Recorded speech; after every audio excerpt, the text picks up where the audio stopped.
Va ora in onda Cultura e Arte con il professore Andrea Rognoni. A te la linea.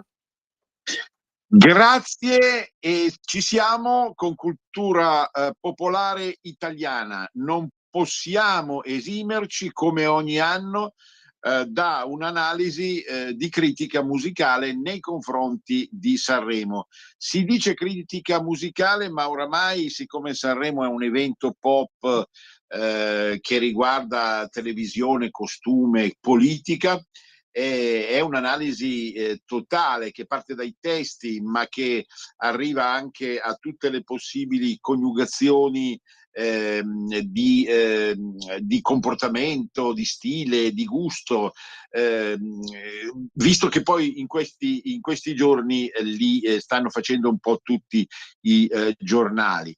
Certo, qualcuno recriminerà di voi perché, ma anche voi di Radio Libertà ci mettete in questa gara. Non possiamo chiuderci la bocca e metterci le fette, come si diceva una volta, le fette di salame sugli occhi.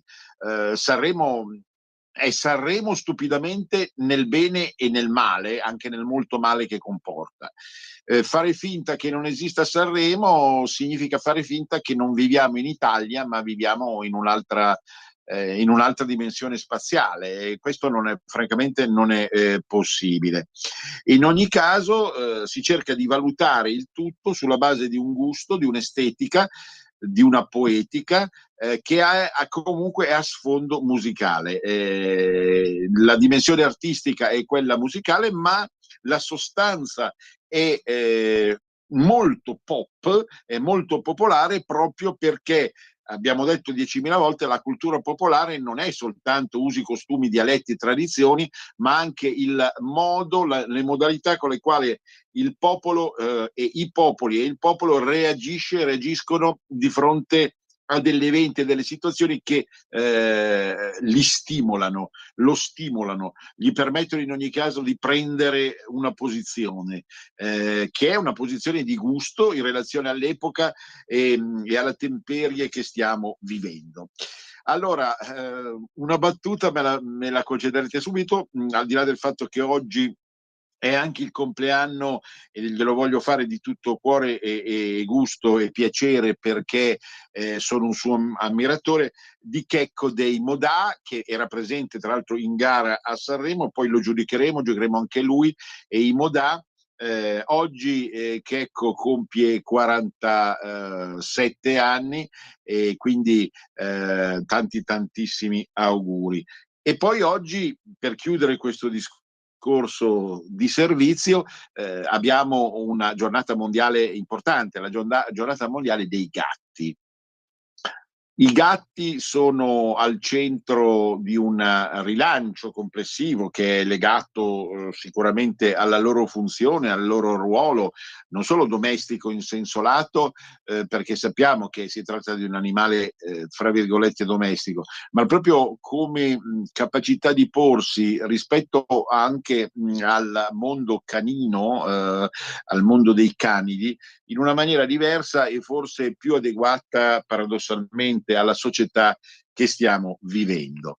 E quindi viva i gatti e un grande abbraccio ideale nei confronti dei gatti. L'anno scorso avevamo intervistato niente poco di meno che lo scrittore Igor Sibaldi, che è un grande amatore dei gatti. Amatore lo uso apposta, nel senso che l'amatore ha le capacità anche di capire l'oggetto del suo amore. Allora, Sanremo. Allora, complessivamente vi stavo dicendo, inizierei con una battuta. Complessivamente dico e ripeto, perché il giudizio è un giudizio che avrà bisogno ancora di una ulteriore riflessione. Siamo di fronte, rispetto alle ultimissime edizioni di Amadeus, non direi l'edizione del 20 e del 21, ma di quelle del 22, 23, 24, a un generale riassesto e cambiamento in meglio della struttura complessiva del festival. Giustamente molti quotidiani hanno titolato con Si ritorna alla normalità. Peccato, qui in cauda venenum, subito, sì, più che in cauda, in capo all'inizio, peccato che la qualità delle canzoni rispetto agli ultimi anni fosse leggermente inferiore. Spiace dirlo, ma lo dobbiamo dire proprio come studiosi, i miei colleghi di tutte le arti, compreso la musica. Io non ho le capacità di giudizio nei confronti della musica classica che ha la collega espertissima e specificatamente dedicatasi tutta la vita alla musica classica e lirica, che ha la collega Oretta Pierotti Cei, che il sabato mi segue alla mia trasmissione con la sua. Tuttavia, da tanti anni cerco di essere cultore di alcune tipologie di musica che mi hanno permesso nel tempo, penso, di poter esprimere con una dovuta capacità un certo giudizio. E fra queste c'è sicuramente la musica leggera, la musica popolare. Io amo in genere tutta la musica popolare, certamente anche la musica popolare che parte dalla classica, penso a Strauss, ma poi naturalmente tutta la musica che ha a che fare con la cosiddetta etnomusicologia, affine come materia proprio allo studio delle lingue locali. Ma più in generale l'evoluzione della musica leggera attraverso letture, approfondimenti e conferenze mi ha dato la possibilità di vedere quanto è cambiata anche rispetto a 20, 30, 40, 50 anni fa, e quanto il gusto del pubblico dai tempi del musicarello, per capirci, di Morandi, sia andato in una certa direzione. Vi dicevo appunto un livello più basso complessivo della musica e dei testi. Spiace naturalmente, a fronte invece, abbiamo detto, ma ci ritorniamo dopo, di un fondamentale successo che è legato anche a un'audience ancora più alta rispetto agli ultimi anni, di Carlo Conti e della sua, del mondo di co-conduttori, conduttrici che lui ha scelto. Vogliamo, come al solito, iniziare proprio da un'analisi di ogni cantante e senza ricordare per forza i titoli delle loro canzoni, valutarle quelle che sono le caratteristiche di ognuno, per poi riassumere anche in relazione alla classifica finale, che è parsa abbastanza convincente tutto sommato. Voi sapete che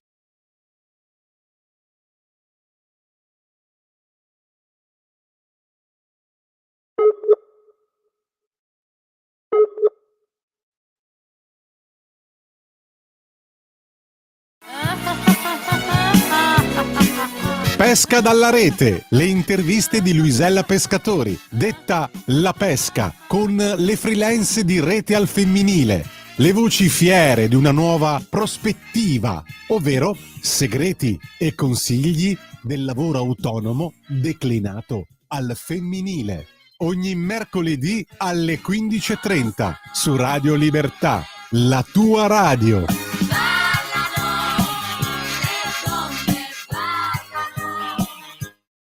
A te la linea, Andrea. C'è stato un blackout. Allora stavo dicendo appunto, andiamo ad analizzare uno per uno i cantanti in gara, per poi valutare complessivamente la classifica, che vi dico comunque abbastanza convincente, che è risultata alla fine. Vado a volo d'uccello rapidamente, però cercando di essere abbastanza così preciso.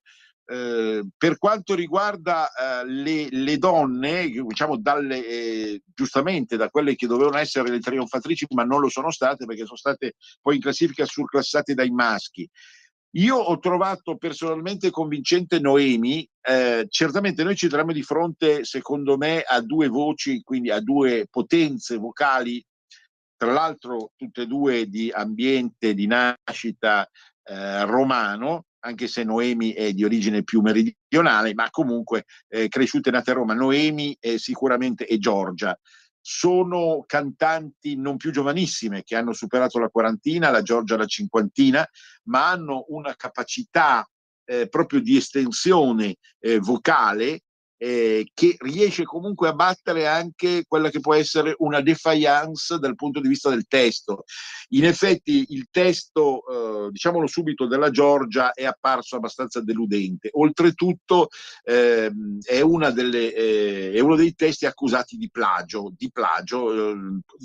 diciamo conscio o inconscio, perché ho l'impressione che le note musicali, siccome sono solo 7, oltre un certo limite non si possa andare. Poi abbiamo i semitoni e le seminote. Comunque, in ogni caso, la Giorgia ha fallito dal punto di vista del testo, però ragazzi, è stata strepitosa come al solito, perché è una donna che ha la capacità innata, il talento innato di strabiliare le nostre orecchie. Idem Noemi, anche se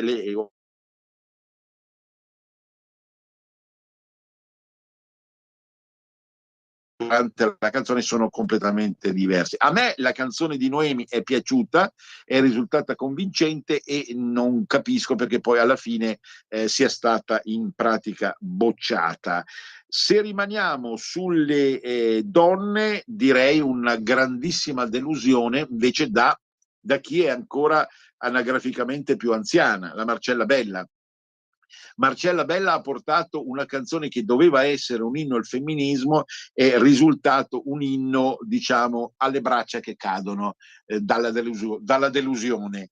Certo, lei non ha più la voce limpida e cristallina di Montagne Verdi, ma il problema non è questo, è che le è stato affidato un compito non fuori età, perché la donna è donna fino a 100 anni, ammesso che ci arrivi. Però sicuramente è sbagliata l'indirizzamento con cui è stata portata a Sanremo, e i risultati si vedono praticamente anche in classifica fra le ultime. Continuando con le donne, direi Rose Villaine. Rose Villaine è stata una grossa delusione quest'anno, perché il testo dell'anno scorso era vivo, vivace, seducente, quanto quello di quest'anno abbrutente nella sua banalità. E ancora, se restiamo sulle persone che hanno fallito, sono costretto a parlare, passando ai maschi questa volta, del mio caro allievo, quasi figlio, Irama.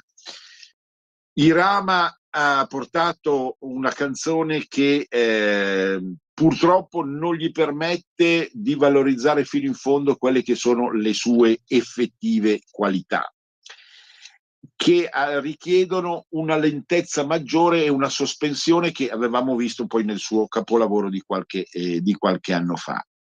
Andiamo su un maschio piuttosto stagionato come Massimo Ranieri. Massimo Ranieri, avevamo già preannunciato la grande ammirazione, comunque sia come cantante che come attore, un uomo che è riuscito a soddisfare più generazioni e si avvia oramai verso i 3/4 di secolo con grande autorevolezza. Anche qui ci si aspettava, non dico qualcosa di simile a Perdere l'amore, ma qualcosa che insomma ridondasse meglio proprio la sua spinta vocale. Questo non è accaduto e quindi praticamente è risultato ultimo in classifica, ed è naturale che le cose siano andate effettivamente così. Quindi si può riassumere anche rispetto al caso Giorgia e al caso di Marcella Bella, le persone âgée non sono piaciute, anche perché, lo si dice ed è giusto sempre ricordarlo, a Sanremo è seguita sempre più da giovani, che evidentemente non possono gustare appieno quelle che sono anche alcune pause o alcune ridondanze farlocche di chi invece deve riuscire con la voce a produrre uno sforzo maggiore. Mi spiace, ma il tempo, il dio Cronos ha le sue esigenze. Dunque, un altro non più giovanissimo è sicuramente Simone Cristicchi. Qui so di aprire una pagina che mi può essere contestata. Questo festival non è il Festival della Poesia, se no si chiamerebbe Festival Poetico di Sanremo. Avremmo 30 concorrenti di poesia che si mettono a recitare. Questo è un festival della canzone. La canzone deve avere un testo buono, ma se il testo non è sorretto dalla musica, non diventa degno di un podio che è legato soprattutto alla dimensione canora, d'accordo? Prima osservazione. Certo, Cristicchi ha prodotto un testo e un'interpretazione che è apparsa decisamente molto poetica e molto ammagliante, anche perché rispetto ad altri testi che parlavano semplicemente d'amore, tra l'altro è mancata anche la guerra, che di solito così fa capolino, ma evidentemente parlare di guerra in questi tempi è come richiamare troppo le forze demoniache. Cristicchi mi imposta il discorso, pare che la canzone era stata presentata già da Amadeus che l'ha bocciata, mi imposta il discorso su questo amore che personalmente anch'io ho vissuto, straordinario verso la madre, che evidentemente avviandosi verso un'età molto avanzata risente di una malattia, in questo caso l'Alzheimer, ma ce ne sono anche altre, non c'è solo l'Alzheimer, devastante. Questo provoca evidentemente una reazione per la quale l'attenzione che la genitrice aveva dedicato a noi ora viene capovolta e noi dedichiamo grande attenzione come se fosse una bambina, come se la nostra vetusta genitrice ritornasse bambina. Bellissima occasione questa per fare una canzone che comunque è stata più una poesia. Poi qui si può disquisire sulla poesia moderna che usa delle categorie meno semplicistiche di quelle che ha usato Cristicchi, però è ovvio, il pubblico di Sanremo non è il fior fiore dell'intellettualità. Piuttosto non era facile. A me questa canzone ha un po' fatto pensare, è inevitabile che ci sia una dimensione politica, perché la dimensione politica esiste per tutte le cose, anche quelle che non sembrano politiche. Allora voglio dire la mia, come è stata detta da altri personaggi molto famosi che possono anche aver criticato l'iniziativa del pur sul piano umano lodevolissimo e straordinario personaggio di un'umanità e di una piacevolezza mentale anche unica nel panorama canoro, che è proprio Simone Cristicchi, come peraltro avevamo già detto. Il problema non è solo quello di accompagnare moralmente e affettivamente la madre, ma di riuscire a pensare perché no, e certo non è facile esprimerlo con un testo, al fatto che noi in questo contesto sociale e culturale siamo costretti a pensare alle migliaia e migliaia di immigrati che arrivano, che ci costano l'occhio della testa, a danno evidentemente delle energie e delle spese che ci sono nei confronti dei nostri cari anziani. E aspettiamo ancora altri testi che vengano magari da istituzioni statali ed ecclesiastiche che riescano a difendere anche in relazione al dolore che è stato manifestato da Cristicchi, al dolore enorme di un figlio nei confronti della madre. E qui do perfino ragione a Selvaggio Lucarelli stavolta, perché quello che noi spendiamo per le nostre madri, personalmente io ne ho speso un sacco, perché mia madre è morta a 100 anni, va bene, ecco, in case di riposo mal impostate, no? Dove le nostre madri sono costrette a subire tutti gli accidenti di questo mondo, va bene? Io non ci sto, faccio come un vecchio presidente della Repubblica. Io non ci sto a questo gioco sporco, non ci sto, perché nel Vangelo non c'è scritto che devi aiutare prima quelli che arrivano da lontano e dopo quelli che sono nati a casa nostra e del nostro stesso sangue. Ecco, e questo in una canzone non era facile, ma forse Simone Cristicchi non ci è riuscito a esprimerlo fino in fondo, perché c'è sempre un sottinteso nelle cose.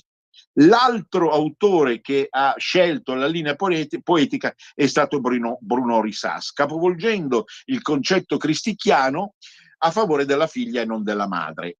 Forse la canzone di Bruno Risas, anch'essa peraltro accusata di plagio, lo ricordo, di altri sonorità precedenti, era a un livello diciamo un po' più alto, anche se il contenuto magari non così chiaro e luccicante come quello di Cristicchi. È giusto, peraltro, trovo giusta la posizione che gli è stata assegnata alla fine sulla base del televoto, che è la medaglia di bronzo a Bruno Risas.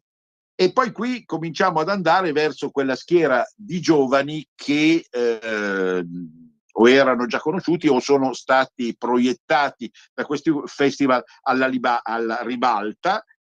Rose Villaine, Delusione, l'abbiamo forse già detto, la congerie di personaggi nuovi o insomma rettamente nuovi ha sfondato, in particolare Lucio Corsi che è arrivato secondo e Olli che ha vinto. Sicuramente erano le canzoni che si meritavano di più perché le altre canzoni facevano più schifo. È brutale dirla così, ma è giusto. Corsi è stato paragonato a Ivan Graziani, a Rino Gaetano, sicuramente ha una stoffa notevole. Non ci è piaciuto il modo con cui si è vestito, non c'era bisogno di vestirsi così, ma questo de gustibus. La canzone di Corsi tocca nel segno per la spavalderia un po', mi si permetta, è vero, alla Rita Pavone di una volta, anche se è cambiato il genere maschile, nel tipo la pappa al pomodoro, e che allora dovevo usare un certo tipo di linguaggio, adesso è un linguaggio del terzo millennio. Insomma, tutto sommato il disadattato che chiede alla società di essere in qualche modo reinserito. Ma altrettanto valido, giustamente vincente, Olli come personaggio molto diverso. Ecco, c'è un po' la luna e il sole, la luna Corsi, il sole Olli, che quasi taurinamente si impone con tonalità classiche come testo, appunto balorda nostalgia che ci distrugge e ci porta all'autodistruzione, naturalmente, no? Perché non riusciamo a liberarci dal fantasma della donna che abbiamo amato. Certo, è un po' maschilista come configurazione, così anche rispetto alla seconda e a tante altre canzoni che avevano in questo contesto più agio di tipo femminista. Non male la Michelin, però ha fatto di meglio. I Modà, che io ammiro tantissimo, che ecco, straordinario secondo me, ma la canzone non era all'altezza, interessante, ma non all'altezza di quello che poi poteva essere. Del mio allievo Iram abbiamo detto, Achille Lauro è stato osservato da molti, ha portato una canzone decente questa volta, ma è il personaggio lui che rimane piuttosto indigesto, tanto è vero che non è stato molto votato. Io sto esaurendo un po' il discorso, per capirci, come cose scelgono la canzoncina sanremese, no? Orecchiabile, con cuoricini, sicuramente venderanno tantissimo. Evidentemente hanno abbandonato quel genere precedente che li faceva più autorevoli anche dal punto di vista del testo e della profondità del testo. Ho trovato ancora buono e ottimo come testo quello dei The Colors, con quella voce straordinaria del loro grande capo, però evidentemente non ha convinto come l'anno scorso. Non ha convinto forse perché appunto l'anno scorso era anche più una novità, adesso già sa un po' di ripetizione. Comunque secondo me la resa è stata sicuramente buona. Stiamo esaurendo questa prima parte, vi devo dire negli ultimi minuti, ecco, su Conti, professionale, bravissimo, l'ultimo Amadeus si era perso per strada, complice un fiorello sbraccato e inutile. Adesso questa marea di conduttori, forse fin troppo conduttori e conduttrici, sono stati tutti bravissimi, in particolare Geppi Cucciari, che si è un po' riscattata da certe sbalestrate che ha fatto in passato, oramai ricondotta un po' alla normalità, che è la parola che vince. Sulla Biancabalti, certo, straziante come era stato straziante l'anno scorso il discorso di Allevi, ecco, del grande musicista Allevi, che ci aveva incantato un po' tutti, compreso anche il nostro caro collega Antonino. Tutte le altre persone, Gerry Scotti, voi capite bene, quando è entrato Gerry Scotti la prima sera e si è messo a parlare, non abbiamo capito più chi era il conduttore, se era Conti o Gerry. Gerry riempie il palcoscenico, ma non perché sia più bravo di Conti.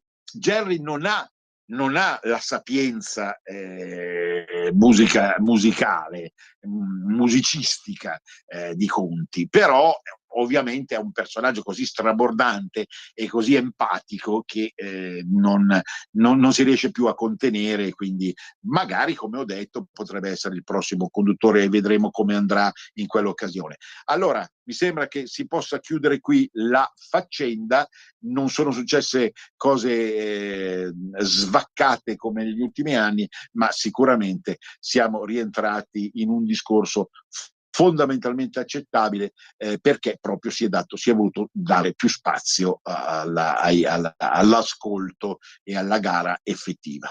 Va bene, adesso un po' di break.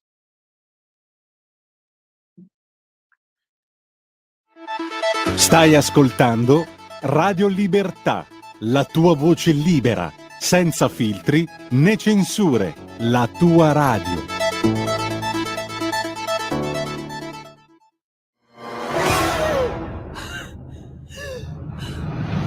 Pensa a respirare. Ora abbandonati.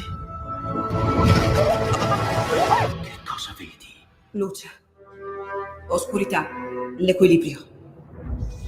È tanto più grande. C'è stato un risveglio. Hai sentito? Conosco una sola verità.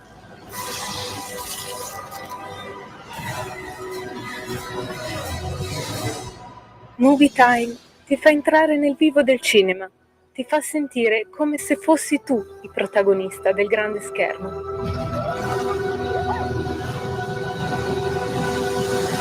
Ogni sabato dalle ore 16.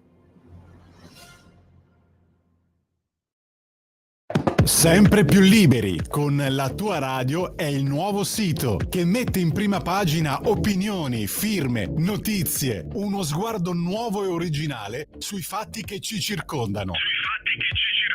Il nuovo quotidiano online, semplicemente radiolibertà.net.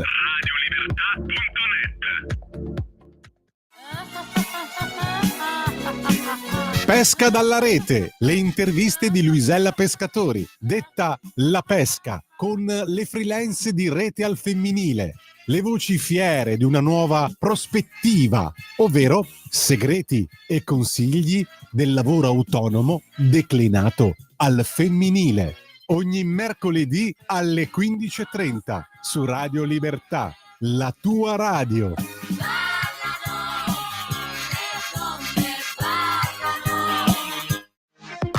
La tua radio è ascoltabile anche con la televisione in digitale. Sul telecomando della televisione digitale o del tuo ricevitore digitale puoi scegliere se vedere la TV o ascoltare la radio. Risintonizza i canali radio e troverai anche Radio Libertà, canale 252.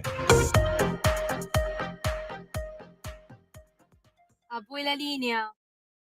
Eccoci qua, allora siamo nuovamente con Brian Sciretti, che abbiamo sentito sabato in condizioni purtroppo precarie, però è stato efficace il suo brevissimo intervento proprio in relazione alla questione, se qualcuno si ricorda, dell'inno italiano fortemente contestato.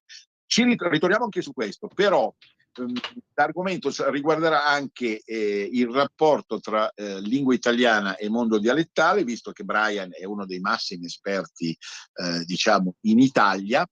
E in particolare voglio iniziare da Sanremo perché non è passato completamente ignorato il fatto che nella serata delle cover Cristiano De André ha cantato Crosa de Mar del padre assieme a uno dei cantanti. Questo fatto ci è piaciuto, tra le altre cose che ci sono piaciute di Sanremo quest'anno, non tutte, ma ve le ho dette nella mezz'oretta precedente, perché finalmente si è ritornato a sentire un dialetto del nord.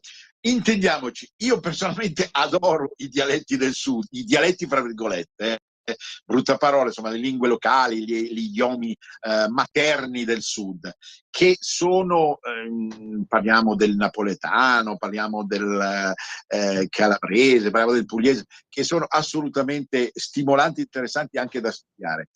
Però da qualche anno a questa parte, sotto la gestione Amadeus, avevamo sentito appunto uno strabordare di dialetti e di culture del sud, magari anche nell'intonazione. Penso proprio a Angelina Mango, che aveva cantato in lingua italiana ma connotata nella sua canzone vincente l'anno scorso da alcune dialettalità, espressioni e accenti dialettali. Però ovviamente non siamo qui a criticare, ma anzi a valorizzare al massimo il discorso su tutti i fronti, dalle Alpi alla Sicilia, sia chiaro. Ci fa piacere che il genovese sia ritornato un minimo, no, alla ribalta. Cosa ne pensi, Brian? Beh, certamente, assolutamente. In generale, quando si mostrano le lingue locali si fa una cosa molto molto bella, e soprattutto quando lo si fa con equità, mostrando anche quelle meno conosciute e meno diffuse. Giustamente tu dicevi, spesso c'è una sovrarappresentazione poi diciamo, di dialetti d'area napoletana e talvolta siciliana, anche perché tendenzialmente sono un pelino più semplici da comprendere rispetto a quelli proprio più spiccatamente gallo-italici, anche proprio per un fattore più economico. Come dico sempre, noi al nord siamo stupidini e ce ne frega niente, anzi spesso no, che schifo, queste cose non ci dobbiamo pensare. Al sud, alle radici, a queste cose ci tengono, alla propria cultura, dunque quando la vedono valorizzata c'è proprio anche un discorso economico che la favorisce. Certo che se l'argomento viene messo come il dialetto, uno ne mette uno ogni tanto, ha fatto qualunque cosa, un po' come nel famoso Topolino che è uscito qualche tempo fa, dove hanno messo insieme il milanese col fiorentino, che sono bellissimo anche in fiorentino, per carità, nulla da dire, però sono proprio, diciamo, due nature diverse. Trattare la questione un po' seriamente permetterebbe anche di avere un po' più di equità nei fronti mostrati, mostrando anche più ricchezza, anche eventualmente nei sistemi linguistici già rappresentati, perché i meridionali spesso sono rappresentati solo dal napoletano urbano, quando c'è tutta una ricchezza di varietà simili, per carità, ma poco conosciute. Ecco, in relazione al Festival di Sanremo, magari tu non l'hai seguito e hai tutti i diritti di farlo, di non seguirlo, perché ovviamente il livello è un po' basso. Però ritieni tu personalmente che questo Festival della canzone, fra virgolette, italiana, debba comunque comprendere sempre una certa percentuale di testi in lingua locale, oppure no? Oppure faresti, che so, un festival delle lingue locali? Allora, è sempre una questione un po' particolare, perché se il Festival della canzone italiana, perlomeno fino ad adesso, poi potrei svegliarmi domani che succede tipo Jugoslavia, speriamo di no, perché vorrebbe dire guerre civili, a noi la guerra non piace, l'Italia comprende tutte queste popolazioni che hanno queste lingue, dunque una canzone in napoletano, una in veneto sono italiane assolutamente, anche perché quello che noi chiamiamo italiano è toscano alla fine.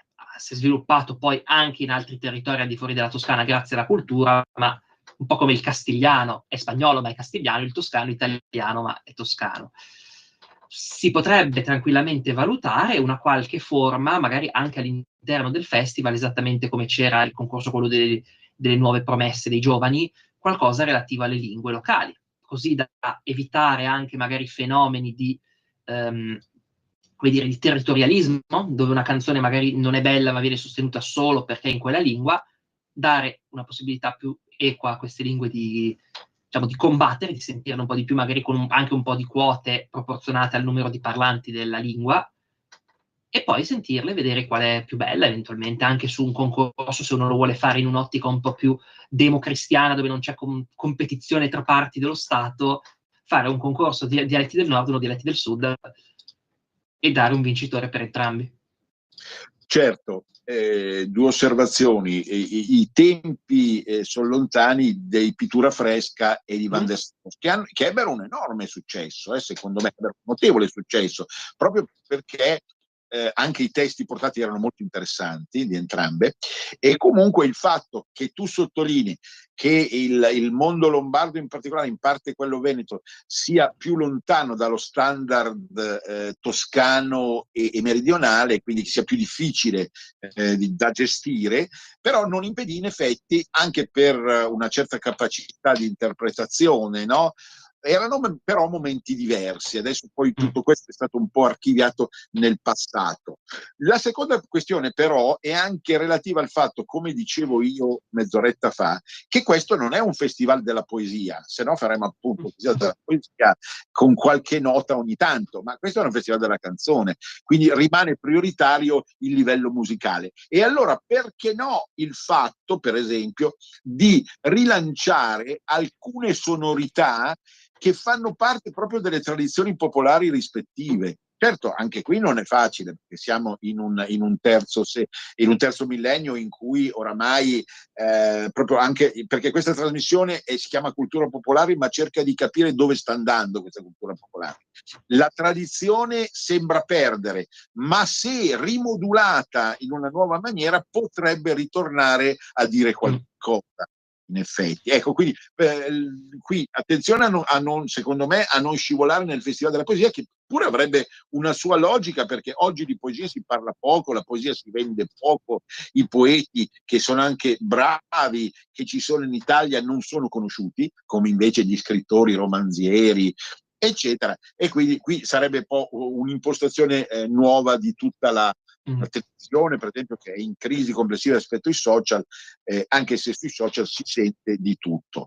Ecco, qui adesso ci spostiamo su un discorso più generale che tu hai affrontato in uno dei tuoi meravigliosi video, poi ci dai nuovamente le coordinate, che è una questione annosa che era già stata affrontata da altri anche accademici, mi viene in mente Franco Brevini, il rapporto fra la lingua italiana e le lingue regionali. Alla fine tu ti chiedi in questo video, ma la lingua italiana ha un suo spazio autorevole e adeguato rispetto a tutto il resto, e in che maniera può essere rivisto il rapporto con le varie lingue locali? In parte ci hai già risposto passando da Sanremo, però adesso estendi un po' il discorso, perché questa querelle parte da lontano, anche dai tempi in cui per esempio un certo Umberto Bossi aveva voce in capitolo all'interno della politica italiana, ed è stata poi rivista in chiavi diverse, a volte anche contraddittorie, che hanno bisogno di chiarezza. A me piace la coerenza, non è una coerenza, è una coerenza di forma, nel senso di capire come mai la forma con cui si è affrontato il problema si è evoluta nel tempo. A te di nuovo la parola, Brian. Allora, io di solito in questo vedevo sempre due fronti che sono tutti ugualmente sbagliati. Quello l'italiano è una lingua unica che ha i suoi dialetti, e perché siamo tutti italiani dal crollo dell'impero romano e siamo unitissimi. Oppure quello che, siccome la gente non parlava italiano ma parlava il cosiddetto dialetto, allora l'Italia non esiste ed è un'invenzione a tavolino. La situazione ovviamente è molto più complessa, perché se uno va a vedere l'italiano, cosa anche diversa poi da altre lingue dove spesso si orbitava intorno alla corte, alla città comunque di rilevanza politica, è stato adottato via via da circa 500, poi un pelino anche prima, ma con rilevanza soprattutto del 500, questo toscano come varietà d'uso colto, d'uso amministrativo, d'uso elevato, che via via, in vari modi, in vari tempi diversi da stato a stato, ha scalzato l'uso delle varietà locali. Quindi una sorta di coscienza italiana c'era, soprattutto tra le fasce più alte. Quello che è molto discutibile è che da essa derivasse una coscienza popolare unitaria italiana, quando è stato fatto il Risorgimento e anche prima, che probabilmente dovrebbe far pensare più che all'opportunità di base di formare uno Stato italiano, a quella di farlo nello specifico modo in cui è stato fatto.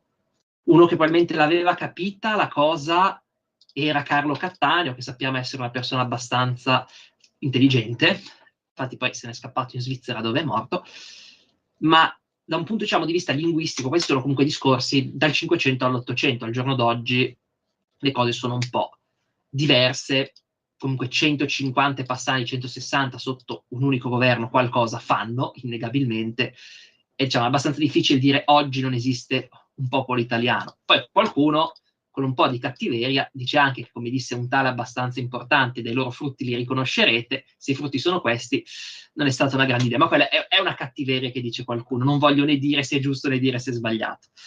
Quello che è interessante è il tema di quello che viene chiamato spesso italo-romanzo, dove alle volte si vedono dei paradossi del tipo testi accademici scritti molto bene, dove c'è stata tanta ricerca posta al loro interno, dove ovviamente, cosa che si sa già da circa un secolo, si mettono le varietà del nord Italia con quelle della Francia, cosiddetta Romagna continua o Romagna occidentale, a seconda di chi si chiede. Ma poi si fa la cartina e si mette un gruppo taumaturgicamente unito da non si sa cosa, denominato italo-romanzo, che arriva dall'Alpe alla Sicilia. Cioè c'è qualcosa che non va. Ed è un po' la logica che c'era nell'Ottocento. I testi dell'epoca, per esempio, elencavano il catalano come dialetto francese e dialetto spagnolo. Perché? Perché la logica era una lingua, un paese, se la lingua si divide su più paesi è un dialetto di più lingue, nessun problema. Una logica che linguisticamente ovviamente non regge, sociologicamente un po', ma linguisticamente non regge. E che talvolta è stata anche usata in modi molto creativi. Per esempio, fino a un po' di tempo fa, l'opinione comune della linguistica era che il friulano non appartenesse a questo gruppo italo-romanzo, cosa che poi comunque ha favorito il riconoscimento del friulano come lingua. Poi oggi si sono svegliati e, anche qui, sulla base di non so bene che cosa, il friulano è italo-romanzo. È un termine che può avere un suo senso, secondo me, se uno lo guarda socialmente, perché anche qui, se queste lingue socialmente stanno sotto, tra virgolette, l'italiano, hanno l'italiano come lingua tetto in termini tecnici, da 300-400 anni, è ovvio che saranno influenzate dall'italiano in certe cose in modo simile, ma è strutturalmente, perlomeno nel nord Italia, un altro tipo di lingua. E il fatto anche che quelle del meridione siano nel gruppo dell'italiano non vuol dire che non siano lingue autonome, anzi. Certamente. Ecco, mi è sempre molto colpito la tesi breviniana. Peraltro Brevini è uno studioso, un docente, ora in pensione, di lingua e letteratura italiana declinata appunto nella dimensione dialettale, autore di una magnifica antologia, ma molto scettico nei confronti, per esempio, della rivalorizzazione delle lingue locali in maniera sostanziosa. Lui parla di una dimensione museale oramai delle lingue locali, Brevini. Detto questo, però, la sua tesi è interessante quando l'ha articolata in alcuni suoi libri, per la quale la letteratura italiana ha preso la via sbagliata. Ha preso la via sbagliata perché, partendo dal toscano un po' aulico di un Petrarca, no? E andando avanti poi col passare del tempo, pur assimilando alcuni elementi dialettali di altre regioni, ha costruito una lingua artificiale. Cioè, in fondo, questo rispetto agli altri contesti nazionali, dice Brevini, no? Come la Francia, l'Inghilterra, che sono riusciti invece a impastare il tutto in una dimensione popolare. Ecco perché ne parliamo in questa questa sede di cultura popolare. Quindi alla fine non è soltanto una questione della letteratura, ma anche il giornalismo novecentesco, un certo tipo di scuola, ha impostato un italiano così lontano, così artificiale, così lontano dalle lingue locali, da creare una sorta di schizofrenia. Ecco, che ha nociuto alla fine sia l'italiano sul piano realmente espressivo, sia i dialetti che sono stati bastonati da questa forma farlocca di comunicazione. Qual è la tua idea su questo punto? L'Inghilterra non la conosco abbastanza, so che anche lì hanno vivissimi fenomeni di differenza dialettale, ma non conosco sufficientemente la letteratura per parlare. Il francese, c'è da dire, sì, al tempo ad esempio della rivoluzione francese fondamentalmente solo la metà della popolazione parlava francese. In Italia era molto minore questo numero. Nel 1871 un quarto della popolazione parlava francese come lingua materna, in Italia era tipo il 5%. In Francia quasi tutto il nord del paese parla lingue d'oïl, che sono molto simili al francese, un po' come potrebbe essere per certi versi il nostro romanesco. E quindi era una situazione facilitata, la lingua bene a livello letterario non so come si è sviluppata. In Italia certamente c'è stato questo fatto che, anche probabilmente per il fatto che gli autori anche di altre zone scrivevano in un'altra varietà che non era la propria, di tendere a questa varietà più che ad altre varietà in uno sviluppo naturale, un po' come Manzoni aveva scritto la sua prima bozza di testo, gli sembrava troppo lombardofona, l'ha lavata in Arno creando una lingua che per carità non è definibile artificiale perché non è l'esperanto, però ha sicuramente un po' di elementi di artificiosità. È un po' come se noi oggi decidessimo di dire facciamo lo standard del lombardo, prendiamo il milanese moderno, gli diamo una lavata in base a come era nel 4-500 e quello è lo standard. È una cosa che oggi ovviamente i linguisti non fanno, ritengono abbastanza antidemocratica e difficilmente accettata dalla popolazione parlante, però è un processo che si faceva all'epoca. In Italia forse è stato estremizzato proprio per questo divario tra popolazione ed elite culturale. Il risultato anche abbastanza buono. L'italiano strutturalmente è una lingua abbastanza semplice rispetto ad altre lingue romanze, ha un vocalismo chiaro. Il toscano è per certe cose molto simile al latino, ad esempio nel vocalismo, praticamente il classico il vocalismo, quello che viene chiamato panromanzo e paro quello italiano.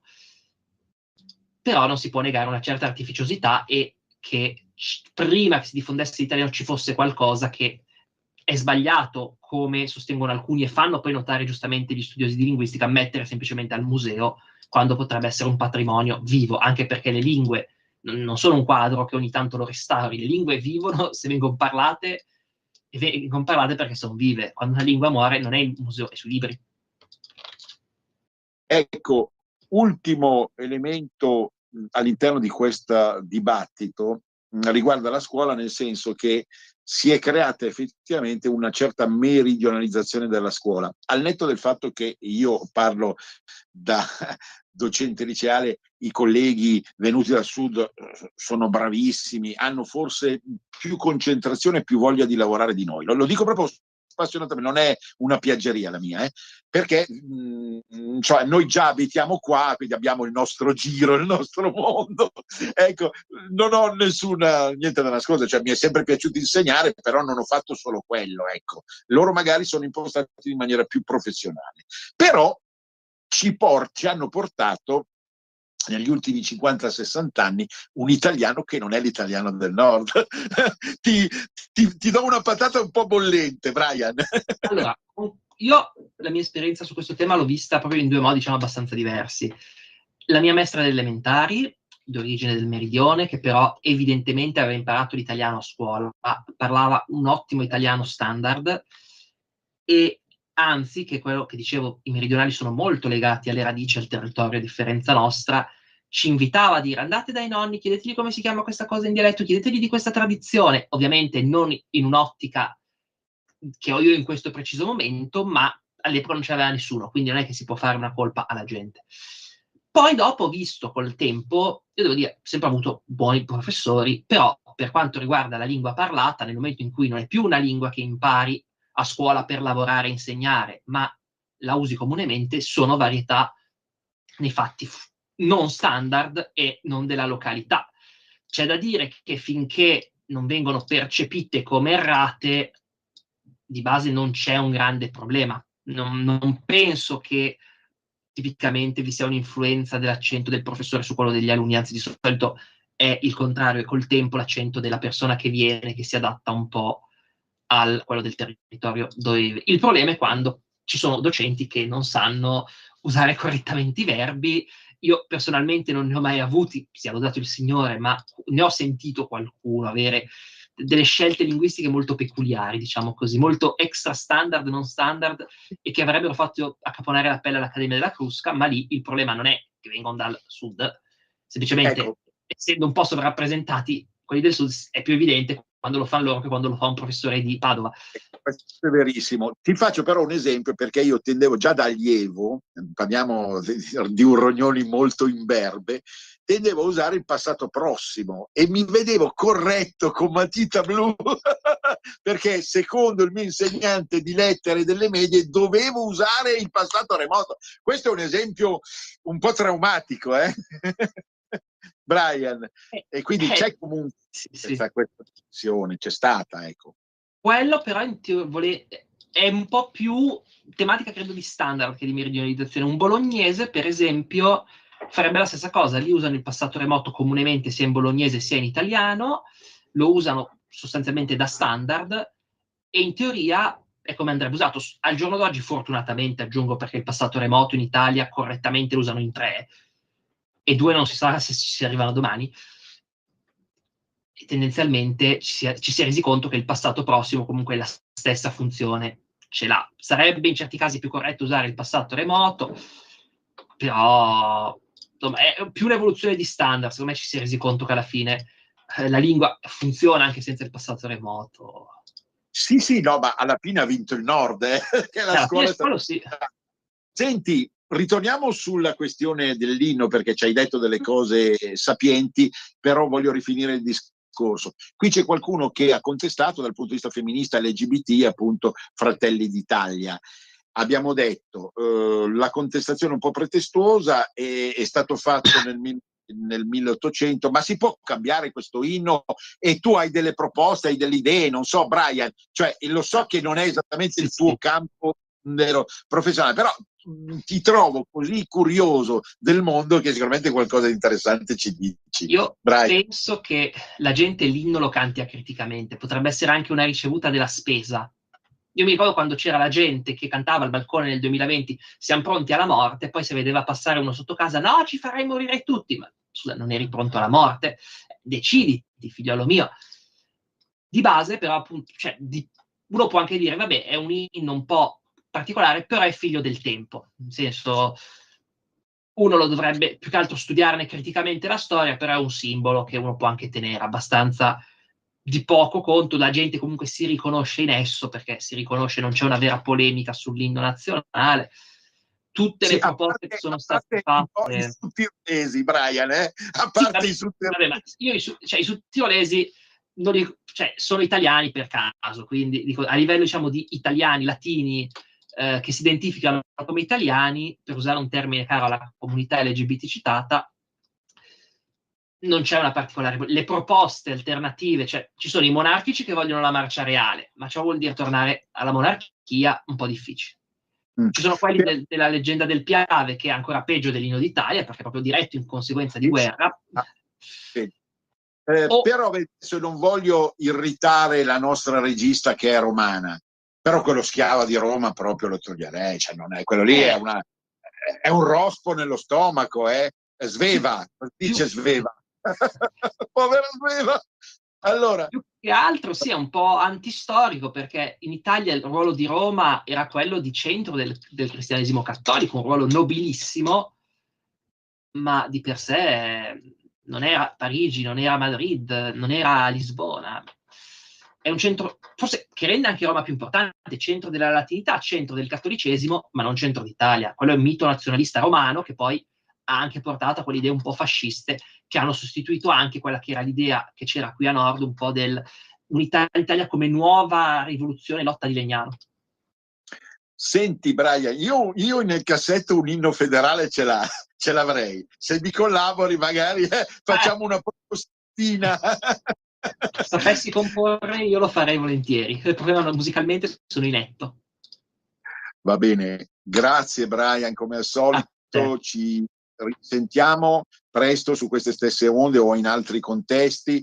Avvisaci sempre quali conferenze, convegni, riunioni tu hai in mente, però a te la parola, ricordaci dove seguirti, no? Lingue d'Italia, cos'è Lingue d'Italia? Su canale YouTube, uno cerca su YouTube Lingue d'Italia, lo trova.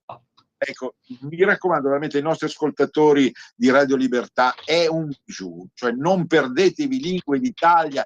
Una pillola al giorno di Lingue d'Italia vi rimette in sesto, proprio come si è rimesso lui Brian dalla brutta malattia. No, malattia non grave, ma così sì, che era dall'essere senza voce, che per un canale che si chiama Lingue d'Italia è un po' problematico. Certamente. Grazie infinite a tutti, un grande abbraccio. Venezia risorga, sorga Venezia, per sempre, a risentirci.